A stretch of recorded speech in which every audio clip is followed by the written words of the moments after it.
चलिए, मैंने पिछले वीडियो में आपको बताया था कि सेबी के सिलेबस के बारे में और आपकी स्ट्रैटेजी का हो उसके बारे में मैं अगले वीडियो में चर्चा करूंगा। तो आज मैं लेकर के आया हूं कुल विवरण। देखिए, इसका जो फेज़ 1 है यह ऑनलाइन परीक्षा होगी। ऑनलाइन स्क्रीनिंग टेस्ट आपको बता दिया गया है कि 20 फरवरी को होगी और इसमें मल्टीपल चॉइस क्वेश्चन होंगे 100 नंबर के। पेपर 1 हर स्ट्रीम के लिए है।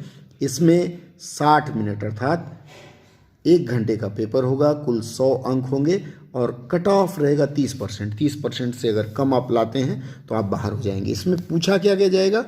इसमें आपका पूछा जाएगा general awareness including some question related to financial sector. अर्थात अगर जो लोग IBPS की तैयारी कर रहे हैं बैंकिंग के लिए, उनके लिए बहुत आसान हो जाएगा।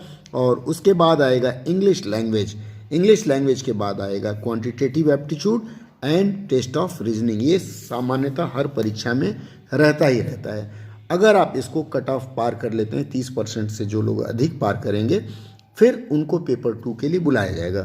पेपर 2 के लिए फिर जनरल स्ट्रीम वालों के लिए पूछा जाएगा multiple choice question on subject जैसे commerce, accountancy, management, finance, costing, company act and economics. ये आपके 40 मिनट का पेपर होगा और इसका कट ऑफ रहेगा 40%। फिर पेपर 2 का एक और पार्ट है। इसमें legal, information technology and official language stream में जो लोग आएंगे उनके लिए पूछा जाएगा मल्टीपल चॉइस क्वेश्चन। वो रहेगा specialised subject related to stream. अर्थात आपका जो, जैसे आप ऑफिशियल लैंग्वेज पे जाते हैं तो ऑफिशियल लैंग्वेज और हिंदी इंग्लिश पे रहेगा। लीगल जो जाते हैं उनके लीगल टर्म्स रहेंगे और IT वालों के लिए IT के टर्म्स रहेंगे। उसी तरह से रिसर्च वाले जो लोग हैं उनका इकोनॉमिक और स्टैटिस्टिक्स का होगा। इसमें अगर आप क्वालिफाई करते हैं 40% मार्क्स लेकर के, तब आपको अगले टेस्ट के लिए बुलाया जाएगा। ये ध्यान दें कि आपको नेगेटिव मार्क्स भी फेस करना है। 1/4 कटेगा एक प्रश्न पर, और 1/4 कटा तो बहुत ज़्यादा हो जाएगा और मिनिमम 30% नहीं लाए तो भी दिक्कत है। इसके बाद आते हैं फेज़ 2 में। फेज़ 2 में हर स्ट्रीम वाले को फेस करना है इंग्लिश डिस्क्रिप्टिव टेस्ट अर्थात ड्राफ्टिंग स्किल। ड्राफ्टिंग में आपकी चिट्ठी लिखने और तमाम चीज़ हैं, इस पर फिर कभी चर्चा करेंगे। इसमें वेटेज 1/3 दिया जाएगा। कट ऑफ इस पर 30% रहेगा, मतलब सेक्शनल कट ऑफ फेस कर सकते हैं। ये 1 घंटे की परीक्षा होगी। इसके बाद आपको जनरल स्ट्रीम वाले के लिए फिर अलग हो जाएगा।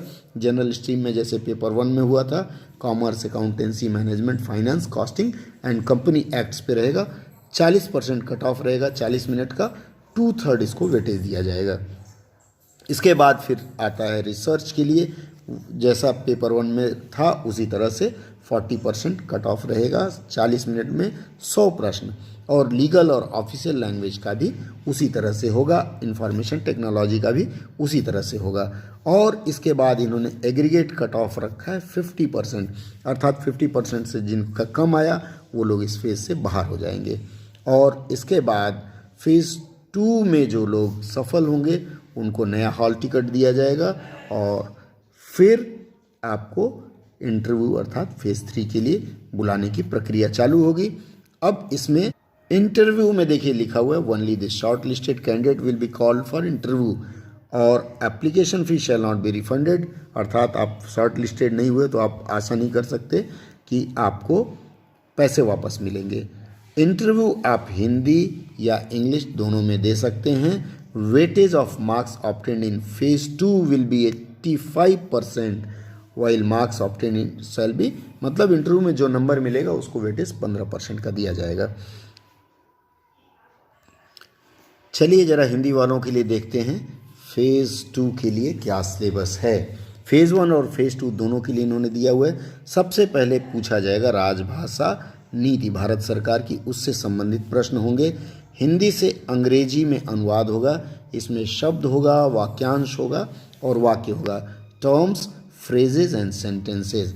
उसके बाद रहेगा अंग्रेजी से हिंदी अनुवाद, सेम वही शब्द, वाक्यांश और वाक्य। फिर हिंदी से अंग्रेजी लीगल टर्मिनोलॉजी आपको दी जाएगी। लीगल टर्मिनोलॉजी आप gally-kucha.blogspot.com पर पा जाएंगे। अंग्रेजी से हिंदी भी लीगल टर्मिनोलॉजी रहेगी।